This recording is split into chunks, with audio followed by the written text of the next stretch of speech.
welcome back to my channel. And if you're new here, hey, my name is Nikki Valentine, alchemist and transformation coach. Today we're going to be talking about the one emotion that is getting you stuck and off track, and that is shame.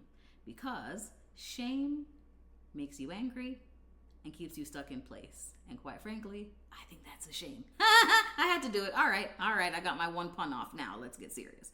This is something that I see in so many people, and I've experienced it myself, which is that shame is a unique emotion in that it affects your daily living, right? If you feel sadness, yes, that can affect your daily life, but you can still do things and be sad.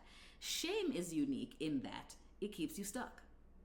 Because when you feel shame, you want to hide yourself or the thing that you perceive as shameful away from the rest of the world, and that starts to inform the decisions that you make. And this is where the anger comes in, because you start to feel stuck. Because you want to do a thing, but you feel shame, then you can't engage in it, then you're angry that you can't engage in it, and there's this cycle that goes and goes and goes and goes.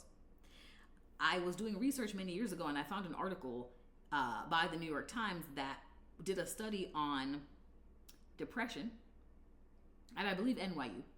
And they showed that in women of color who experienced depression, one of the unique markers was shame and self-blame, which is part of what perpetuated the depression and kept it going much longer than other people they saw in the study. Now, I think this can happen to anybody. Yes, it does happen more markedly in our community, but it showed me a really interesting point, which is the shame was extending the depression. Because being depressed is one thing, but blaming yourself and feeling ashamed of being depressed means you're not going to seek out therapy, you're not going to seek out medication, you're not going to seek out community, you're not going to seek out support, you're not going to tell anyone you're suffering because you're ashamed. It keeps you stuck in place. And that feeling stuck in place eventually makes you angry, and then it just goes around and around. I actually experienced this in my life in a very interesting way, which is that I used to be very ashamed of my voice. And I know that sounds crazy because you're hearing my voice right now on a YouTube video, and maybe you're here from TikTok where there's some 220,000 of us over there. And so it may seem like, how are you a person that doesn't like your voice? I've made over 400 videos. How did we get here? Let me tell you how. Ever since I was a kid, my voice was deeper than most girls. And you may be listening to it and think, your voice isn't that deep, girl. What's the big deal? Let me tell you when I figured this out. So you know how when you're in school and you do the pledge, right? Like you would stand up in class and you do the pledge and whatever. In about 7th grade, I noticed that everyone else around me sounded like, I pledge allegiance to the flag, right? Like all the girls and the boys whose voices hadn't dropped yet, everyone still had like a high voice. And every time I would say it, I heard my voice. It makes me laugh to think of this because I actually remember this as clear as bell. I would hear my voice not louder than the rest of the class, but deeper than the rest of the class. So they're all at like, I pledge allegiance to the flag. And here I come with, I pledge allegiance to the flag. And I was like, oh no, why does my voice sound so low compared to everyone else? Like, what is that? And for years, this bothered me. I actually have changed my style of speaking so that my voice is a couple octaves higher than its natural tone when I talk to people. This is an example of that. This is actually not how deep my natural voice is. If I spoke to you in my natural voice, I would sound something like this. And all of the videos would be at this range. And it's a little bit more raspy. That is my natural speaking voice. And while I embrace it now, and you can go through my videos, depending on the time of day, if it's first thing in the morning, my voice will be very low, or if it's late at night. Or I allow that natural fluctuation to come out, but I was militant in controlling my tone for many years. And here is where this got me angry and stuck, because I'm going to show you the whole cycle of how this goes. When I started coaching, I knew I had to do social media because the people are on the internet. I want to make an impact and help people. The people who need me are on the internet, so I have to be on the internet, right? And at the time, I was working a very intense job. I've worked in corporate leadership for the 8 years that I've been coaching because, you know, girl got bills to pay, and I don't want to compromise the integrity of my business for my bills. And so I was working a very intense job, and I didn't have time to do social media. And so I hired a manager who would do my posts, and she would take my writings and different things and make my carousel and post my pictures and whatever. And she said, you know something? This is good, but we're missing the actual gold. And I said, what do you mean? She said, the gold with you is you explaining things. Because when I get on calls with you, about this content and you actually explain to me the concepts, it hits entirely differently when you're telling it to me. And people in my life would tell me that all the time, like, yeah, we've read your stuff and we see the good quotes and the whatever. But when I get in conversation with you, or when I get in session with you, or when I get in group classes with you, that's really when it hits home, is through the spoken word. And so she said, you need to start doing videos on Instagram. When I tell y'all, do you know what I did? Instead of making videos, I fired her. I'm only laughing because I have since apologized to her. Shout out to you. You know who you are, wherever you're at, if you see this video. And I remember many, many, many years later when because I, after that, tried to take her advice, dabbled here and there in Instagram videos. They did okay, but it just felt very uncomfortable, so I didn't do many of them. And I remember when I joined TikTok, and talk about leadings of the spirit. That was one that God had been pressing on me to do for so long. And I was like, God, I'm 35. When am I going to get on TikTok now? This was a couple of years ago, and I was like, I think 35, 36. And I remember the responses I started getting. My videos started going viral over and over and over again. And I was like, oh, she was right. Video and the spoken word is the way I was designed to deliver these messages. I was just so ashamed of my voice that I had been stuck from doing that. And you want to know what's amazing? It used to make me so angry because I'm like, how is everyone else growing their social pages so fast? They have all these followers, they're getting all these clients, they're doing all this stuff. And I have the knowledge, but it's just not coming to me. And it's because I was stuck and I was angry due to my shame. So I want to give you a real world example of how that happens. Or for example, I'll give you another example. There are so many people who, and I talked about this in the video that I posted, have spiritual gifts, are ashamed of them, but then they see other people using their spiritual gifts or pretending to online. There's a lot of grifters, and it makes you so mad because you're like, that person's out there doing the thing I have the skills to do, and they're making all this money off it, and I'm not. The reason you're angry and the reason you're stuck is because you're ashamed of your gift. You're afraid of being judged. You're afraid of people seeing the real you. You're afraid of people seeing a thing that you are self-conscious about. It's why I didn't make videos, because I thought to myself, if I don't like my voice, then why would I invite thousands more people to hear my voice if I don't like it, right? Here's how you break past that, because this is more spiritual than it is psychological. There are a lot of good therapists out there, and maybe many of them will tell you, oh, it's from your childhood, and oh, it's because of trauma, and oh, we need to like do EMDR and regress and get into the root of it. Here's the thing. Let's cut through all of that quickly, because I like to do things precisely and quickly with my clients, okay? If you have X, Y, and Z, whether that's you hate your body, your voice, your hair, you know, how you talk, maybe you were made fun of for how you like to dress, for the topics that you're interested in, for the things that you like to study, for the things that you like to do, whatever it is you were made to feel ashamed of, I want to give you a little spoiler alert that's going to help you get past this. Your soul chose that. Meaning, I chose this voice.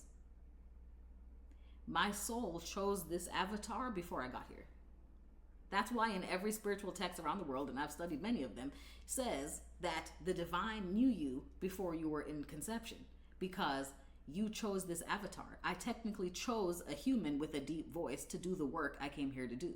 And I'll tell you something really funny when that hit home. Remember the Clubhouse days? I know, that feels like a million years ago. But in 2021, when we were still sort of semi-locked down and everyone was on Clubhouse, I joined a room that was being run by a voice coach, a vocal coach. And what's interesting is during 2021, because we all were locked down, my work went 100% virtual. And so I was on Zoom calls literally from 9 a.m. to 6, because the company I worked for was global and we had to support 3 or so continents. And so I was on calls all the time. Early morning, late night, you name it. And people started to comment on my voice. I remember taking a call at like 8 a.m. with an individual, I think in Australia, and I had just woken up, so I hadn't spoken to anyone yet. And after we had the call, she was like, can I just tell you something that has nothing to do with work? I said, what? She's like, you have an amazing voice. Have you ever thought of doing anything with it? And I was like, what? And I kept hearing it, and I kept hearing it. And I was like, wait a minute. Maybe this thing I've been ashamed of is a secret superpower I've been given. And so I went to this Clubhouse room because I was just curious. Because it was a vocal coach that he was like, I'm going to get everybody 5 minutes to come up here on the stage, the virtual stage, And I'm going to assess your voice. Like if you want to get into voice acting, people were able to get like 5-minute coaching from him and told different things they need to improve upon if they want to work with their voice. So I was like, let me just see. And I really, I'm going to keep it 100 with you guys. I wanted to see if he was going to tell me my voice sucks.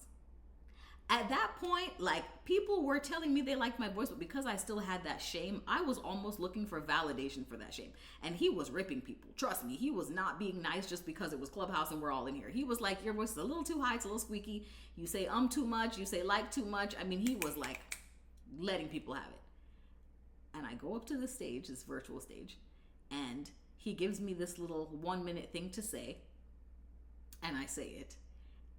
And then he goes quiet and I'm like, oh God, here it comes. And he says, your voice is perfect. Actually, go deeper. I said, what? He said, I can tell you're holding back on the natural depth of your voice. Go deeper. And I was silent because I'm like, what is he talking about? He said, I'm going to give you a good example. He said, I know the vocal coaches that worked with Oprah.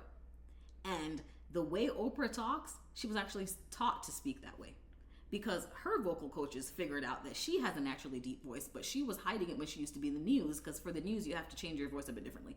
And they trained her on deepening her voice. And when I heard that, it was like my brain exploded. I was like, wait a minute.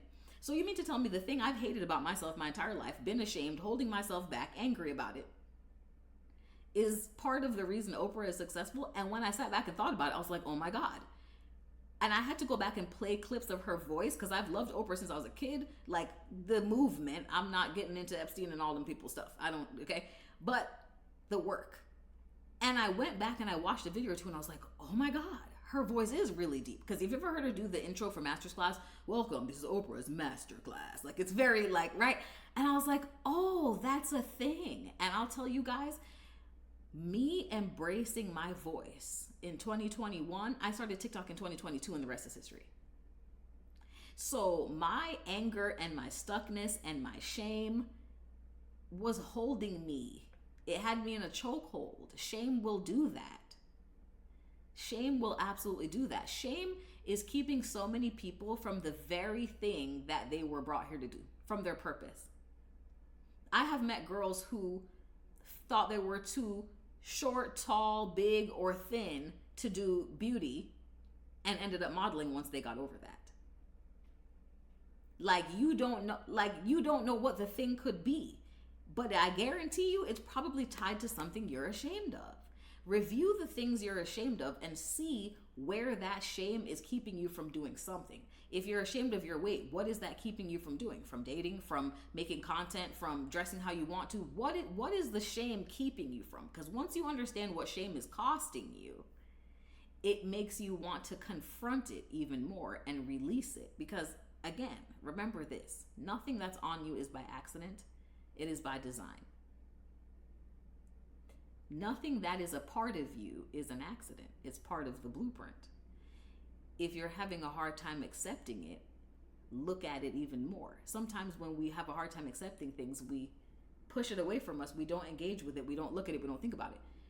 But I'm telling you from experience, when I inspected that thing, when I let myself get feedback, when I shared with people that I was ashamed of myself, I was able to completely change how I saw that thing and release the shame. And releasing the shame released a whole bunch of other good things in my life.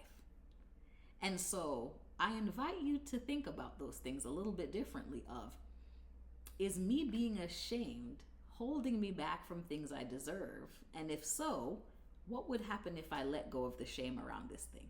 What could open up in my life if I released that? Maybe some anger off my chest. Maybe some energy would be released. Maybe I would have more space in my body to manifest things, to create and to bring them into existence if I wasn't holding on to this nasty feeling of shame and anger. It will unstick you, right? And that is what I do with my clients, is I help people get unstuck. And whether we do that through traditional coaching and psychology frameworks, cognitive behavioral therapy, somatic therapy, tapping, or I'm just bringing you intuitive messages that I receive and guidance, we look at your astrology or numerology, whatever. I do all of this so that you get to know your own identity better and your own blueprint better. Because once you understand who you are, you realize you really have nothing to be ashamed of. And once you realize that, a lot of things flourish and release and thrive from that place. So I hope this helps you. If it does, share it with a friend, like the video, subscribe to my channel, because we're building a beautiful little community here, and I would love to have you be a part of that. But I want you to think about that over the next week. Stop being shamed. You're fabulous, okay? And as always, love you.